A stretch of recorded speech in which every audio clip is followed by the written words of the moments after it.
Hey everybody, we are about to hit the road headed north for our New Hampshire open house. We always start kind of up north and work our way down. This is our fall open house series, because if we wait any longer up north, it's going to be snowing pretty soon. We want to take you along for the ride and kind of show you our favorite rigs from each of these events up and down the East Coast. We really love the open house events because we get to see all of our customers kind of come back, all meet and hang out in the same place, talk about their build, future plans, talk about trips they've done with their truck.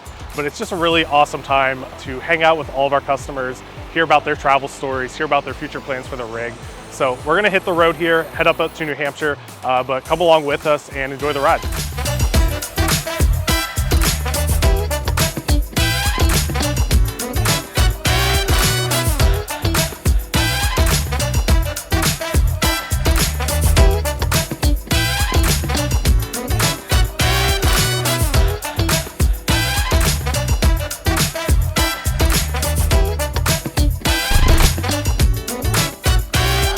Going on, everybody? We're up here today at our New Hampshire Fall Open House. We're gonna go take you around, show you some of our favorite rigs, but we have some great weather in store for us today. So let's take a walk around and show you what we got. One of the things I love about these events is all the kind of weird and unique stuff we see come out. Like this person, this is an Infinity platform, which I've personally never seen built out as an Overland setup. But this is the vehicle he had, and he did a bunch of custom work to really make it work for himself. He has a sleeping platform in there, he's got running water, it's even got a wood stove, which is really, really cool. But I just love seeing stuff like this. People really kind of go all out, and you might not have the perfect vehicle, or what a lot of people would consider the perfect vehicle for overlanding, but he's really just making this work for him, and got really creative, and this is a really, really cool setup. This old Willys has to be one of my favorite vehicles here at the show. The brothers that own this have done a lot of work kind of restoring this, getting it back to what it would have looked like kind of back in the day. And they're just such cool vehicles on a beautiful day like this. I got no top, have the windshield down, just go cruise around. But these are really kind of like the OG original Overland vehicles before it was called Overlanding. This is super, super old, but it's still dead reliable. Old, simple stuff like this just works. Love seeing this out here. This is actually their matching Jeep to the left of me here. So the Jeep blood definitely runs deep in this family. But it's really cool to see the old and the new, how Jeep kind of really originally started and got their name, and then seeing how far they've come over the years. It's pretty neat to see these side by side. So we're super excited to have John here from Orvis. John, you're one of the Northeast kind of sales reps. This is your kind of territory. So we're super excited when you hit us up and said you want to come out for our open house. I let you know we have the Orvis camper kind of on display here. So I asked if you could bring along a little bit of gear to kind of really promote and show off the Orvis camper and how it really kind of improves the fly fishing experience for everyone. Well, what's your favorite part about the Orvis camper? Probably my favorite part about the Orvis camper is the internal access, external access, wet gear storage. Yeah. I think that's really a game changer when it comes to taking off muddy waders and boots, hunt gear, whatever, and just being able to toss it somewhere. Yeah, totally. Yeah. And I love that they really designed this to market towards the fly fishing crowd, but that gear locker is really, really useful for everyone out there. Like, I just have so many uses. Throw firewood in there, really anything you don't want to keep inside the camper. It's really a great storage space. Yeah, it's great. It's great. And definitely there's some angler specific features about this camper, like the rod storage. Yeah. And things like that, but the inside access, outside access, wet gear storage. We appreciate you coming out, showing off some of the gear, helping support us, show off this camper. Not only did you bring really cool gear, you also brought a really cool rig with you. So let's head over there and take a little closer look at that. All right. So here's a look at the Orvis Range Rover Classic. John, can you tell us a little bit more about this truck? Yeah, this is my 1991 Range Rover Classic, 300 TDI. Awesome. With a manual. Oh, that's sweet. So it's kind of my dream truck. Yeah. ARB lockers. This truck's definitely been wheeled a few times, but personally, I think the patina looks good. So. Yeah, these trucks always look really good, a little banged up, a little scratched up. I had one of these for about 2 years, but I've always dreamed of having the manual with the 200 TDI. This is kind of like the ultimate Range Rover Classic, in my opinion. Thanks, man. Yeah, it's a good base for hunting, fishing, and just generally kind of getting off the grid. So. Yeah, and it's old enough. You don't care too much if you spill something in it or beat it up too much. Not too much. I don't have a ton of money in it, so. Cool. Well, John, we appreciate you coming out today. It was great to kind of catch up and meet with you. We're super excited about some future projects in the works with Orvis. So yeah, stay tuned for those. And thanks to everyone who came out to our New Hampshire open house today. It was great to see all the old faces and meet those new people.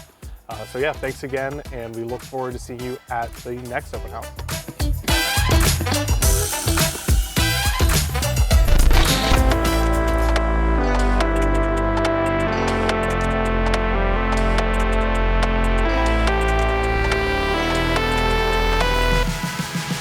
So we're here at our next stop on the East Coast tour here at our PA open house. Big thanks to everyone who came out to our New Hampshire open house, but today we're here in PA. But check that out. That was not staged, that just rolled in right when we started this video. So that is a sign of things to come. So let's go walk around and show you some of the coolest rigs we got here today. I mean, looking inside this thing, it's absolutely beautiful. Looks brand new, like off the factory showroom floor. Brand new seats, all the shifters are shiny. This thing's beautiful. So we're here with Steve, the owner of this beautiful FJ40. Steve, you tell us a little bit about this beautiful truck you got here? Yeah, sure. I bought this actually in Westchester probably 7 or 8 years ago. Oh, cool. In primer, a box of junk, basically. It came with a small block Chevy when I bought it. 5 years later, persistence and patience, trading with a lot of guys all over the place. Yeah. Got a 2F back in it. It's a little bit of a Frankenstein, 1974, with parts here and there. Yeah, turned out great. I love it. That's awesome. Have you done any cool trips with this, or you just kind of your baby? I come here, I come here. It is a baby. It doesn't get off the road much, but I almost wish I didn't take it to this level. Yeah, if it wasn't so pretty, you might be less afraid to kind of bang it up a little bit. Exactly right, yeah. Well, I appreciate you showing us around. Likewise. Always good to see you out here. Yeah, appreciate it. Look forward to seeing you next time. Yep, sounds good. Continuing on the trend of cool old trucks, check out this Power Wagon that just pulled up. This thing is absolutely beautiful. I love the old patina on it. I believe this is an old 55. It has swapped in like a newer, modern Cummins motor, but this thing is just beautiful. Love seeing trucks like this here. So I'm here with Colin with his awesome Delica. Fun fact, Colin is actually my neighbor here in Westchester. So we've known you for a couple months now. But noticed his car on the street many a times. I was like, I gotta go talk to this good dude. Yeah. And we've been friends ever since then. Yeah, so. It's a Mitsubishi Delica L300, 1991. It's a little diesel engine, 4-cylinder. Yeah, I've driven it about 70,000 kilometers in 3 years. So. Nice. How did you get into it? Have you always wanted one? I actually just told these guys, I Googled Volkswagen Synchro and this thing popped up and it was down in Philly, so I went down and bought it from some really sketchy company. And, nice. You know, just handed them a check and drove away with this thing. There you go. Love sketchy car deals like that. Yeah, fun story. I drove it home on 95 going like 30 miles an hour because I didn't know if it was going to explode or not. Yeah, right. So I was just like...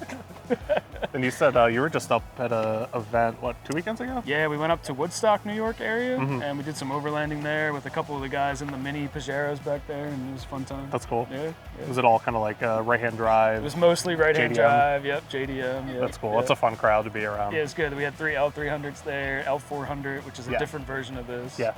What's the, is there a favorite trip you've taken in this thing? We've gone cross-country twice. So nice. We've gone from Colorado to New Jersey and then out to South Dakota and then back down to Colorado. So it's 6,000 miles that summer. So. That's pretty awesome. Yeah. Yeah, it's interesting. You're sitting right on top of the motor on these things. Yeah. I was just telling the guys I don't have any air conditioning, and in the summer it's super hot, and in the winter it's super hot. So it's kind of just basically sitting on a big heater. Yep. Winters is nice. Summers is not so great. Yeah.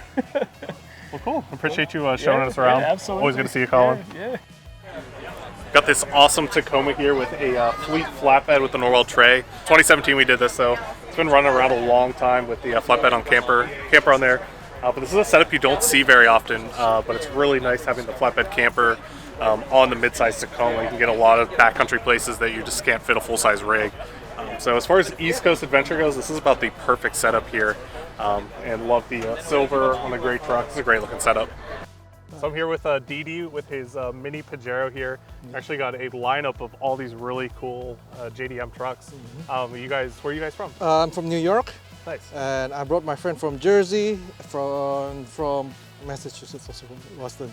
Mini and RAV4. It's awesome. Yeah. We rarely really see these on the street. Yeah, short wheelbase vehicle nowadays is very rare. Yeah. Like Samurais, the older Jeep, the short wheelbase Jeep.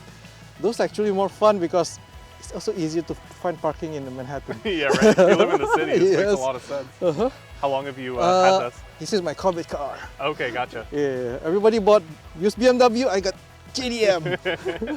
I love it. Any cool trips with it? Last week I went to Catskills. Okay. That's why it's still dirty. Maybe I'll wash it tomorrow. Maybe. Yeah, maybe, because it looks cool. It's like an art.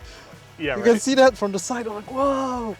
Now I know why people love this going to Wheeling, you know? Yeah, that's awesome. What's your favorite thing about them? It's light, small, and still practical. I still can carry a lot of stuff for shopping. Because of the lightness, it's easy to go anywhere, everywhere. You won't get bogged down. Right, yeah. That's awesome. Yeah. Well, appreciate you coming out here, Dee. Thank you, It was Joe. nice to meet you. All right. Love checking these out. Thank you. Thanks.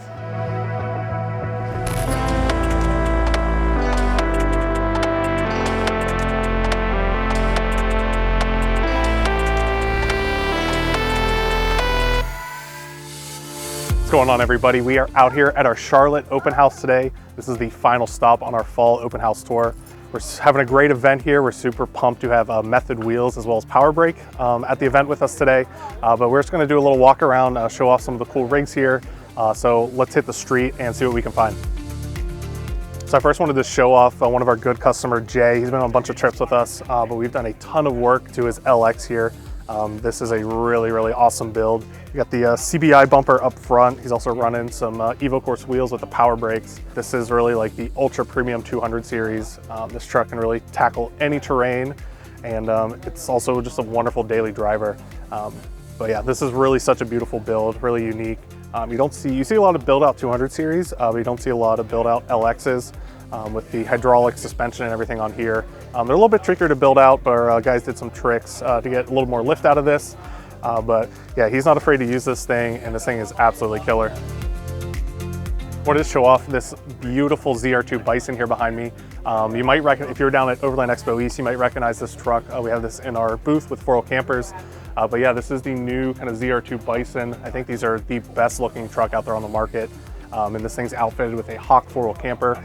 The owners of this truck are not afraid to use it. They do a bunch of trips kind of all over the North Carolina area, but they're really great people. If I was looking to build a full-size rig for myself, I think this is how I'd have to spec it. Yeah, this is kind of the perfect Overlander dream setup right here. This truck is completely stock on 35s, and it can really tackle any terrain out there. And with the camper on the back, once you get to camp, you're gonna be super comfortable setup. But yeah, this is really a dream rig behind me here. I'm really digging this 3rd gen 4Runner here. I'm really loving this paint color. Definitely miss when 4Runners are a little bit smaller, a little more nimble. You fit them down the tight trails. But this is a great Overland rig. These things will run forever. And this thing's really built out nicely. Looks like he's running 35s on there. I've always loved the older 4Runners. They've kind of gotten big and bloated over the years. But this is a really nice example of a well set up 4Runner. You got this really sweet kind of OEM setup 80 series here. This is like dead stock, right how it would come from the factory. Just love the old 80 series. Insanely capable out of the box, as you all know. But pretty cool having the old 80 series here, and then right back there behind it is the new 250. So let's go check out the 250 and show that off. Yeah, so here it is. Definitely see some kind of design and inspirations from the 80 series kind of carried over this. But I'm really digging this color. It looks like this customer has a maybe like clear protective film on it. It has like a matte look. And I actually really, really like this color in the kind of matte finish on there. So this is definitely on our short list for one of our next rigs. We're coming between this and the GX550. But as we've kind of found out, these are actually, they're really hard to find, especially the GXs. We're kind of definitely leaning towards the GX route. But talking to our local dealer, they're like 4 to 5 months out. And we're really itching to get something new and start building it. So we might end up having to go with a Land Cruiser just because of availability. All right, everybody, that's a wrap on our East Coast Grand Tour for our Fall Open House Series. It was so great to see all of you out at our events. I've just been so impressed by how big the Overland community is here on the East Coast. We kicked off our East Coast Open House Tour up at our New Hampshire shop, and then we worked our way down to Pennsylvania, and then the last stop was down in Charlotte. And traveling up and down the East Coast, I've been so impressed with how big and strong the Overland community is on the East Coast. Huge thanks again to everyone who came out for our open houses. We're going to be kicking off the same events here in the spring, so stay tuned for our spring event schedule. but I want to hear in the comments down below, what was your favorite rig? I know I definitely had a top list of favorite rigs from all of our open houses, but I want to hear what your favorites are down in the comments below. And be sure to like, comment, and subscribe on our videos. It really helps with engagement and see what kind of content you guys are interested in. So definitely stay tuned. We have a lot of awesome videos coming up here. We have some really nice builds coming through. We have some big trips planned for spring. So make sure to subscribe, stay tuned, and we'll see you on the next one.